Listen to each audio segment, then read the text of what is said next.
मागणी. लातूरमध्ये शेतकऱ्यांना स्वतःलाच अवताला जुंपला. माझा उघडा डोळे बघा नीट. 100% गाईच्या दुधापासून बनलेले शुद्ध सोनेरी आणि दाणेदार गोवर्धन तूप. गर्वाने गोवर्धन.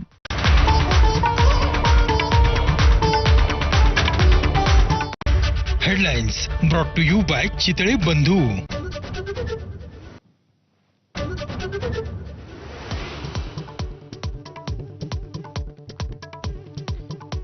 देवेंद्र फडणवीसांच्या बॉम्बे स्कॉटिश टोल्यावरून राजकारण पेटलं. इंटरनॅशनल शाळा बंदचा GR काढा, राऊतांचा आव्हान.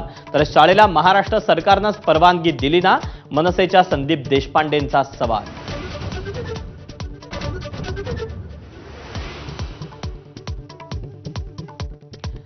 राज ठाकरे नातवाला मराठी शाळेत घालतील का, अमोल मिटकरींचा खोचक सवाल. तर GR रद्द करावा लागल्यानं मुख्यमंत्र्यांचा इगो दुखावला. रोहित पवारांचाही हल्लाबोल.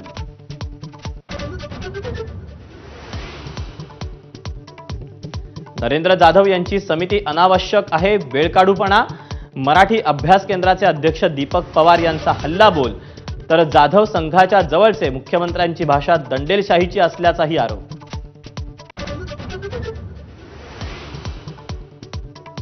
उद्धव ठाकरे राज ठाकरेंना मातोश्रीचा एक भाग देणार का, नारायण राणेंचा खोचक सवाल. पक्षात असताना उद्धव ठाकरेंनी राज ठाकरेंना छळल्याचाही आरोप.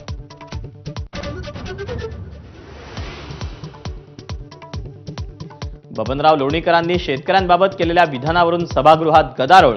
लोणीकरांनी शेतकऱ्यांची माफी मागावी, विरोधकांची मागणी. तर विरोधक केवळ राजकारण करत असल्याचा लोणीकरांचा आरोप.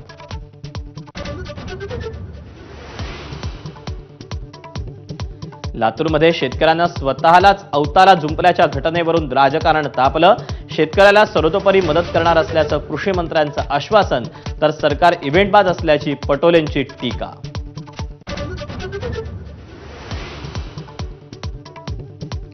पंढरीच्या वारीत शहरी नक्षलवादी शिरल्याचा मनीषा कायंदेंचा आरोप.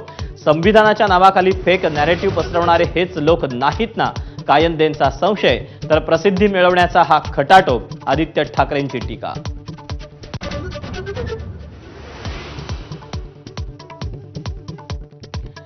मंत्र्यांनी दादा कोंडकेंसारखं द्विअर्थी उत्तर देऊ नये. जलसंधारण खात्यातल्या कारभारावरून सुधीर मुनगंटीवारांचा संजय राठोडांना घरचा आहेर. तर वाघावरून सुनील प्रभू भातखळकर आणि आव्हाडांची टोलेबाजी.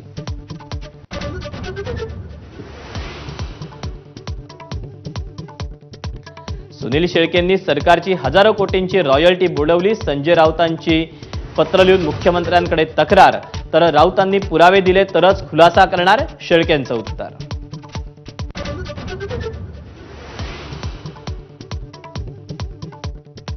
संतोष देशमुख हत्या प्रकरणातील आरोपी वाल्मिक कराडची एका दलित कुटुंबाला शिवीगाळ.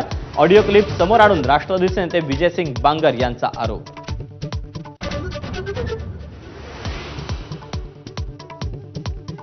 काम होऊनही मुंबईतल्या कर्नाक पूल सुरू न केल्यानं ठाकरेंची शिवसेना आणि मनसे आक्रमक. कर्नाक पुलाजवळ आंदोलन करून नोंदवला निषेध.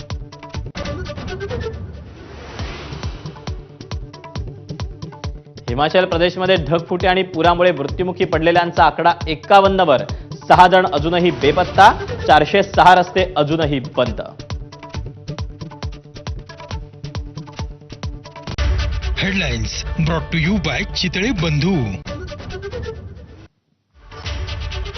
महाराष्ट्र देशामध्ये आपल्या सगळ्यांचं पुन्हा एकदा स्वागत. आणि आता बातमी आहे विधिमंडळ परिसरातून. ठाकरेंच्या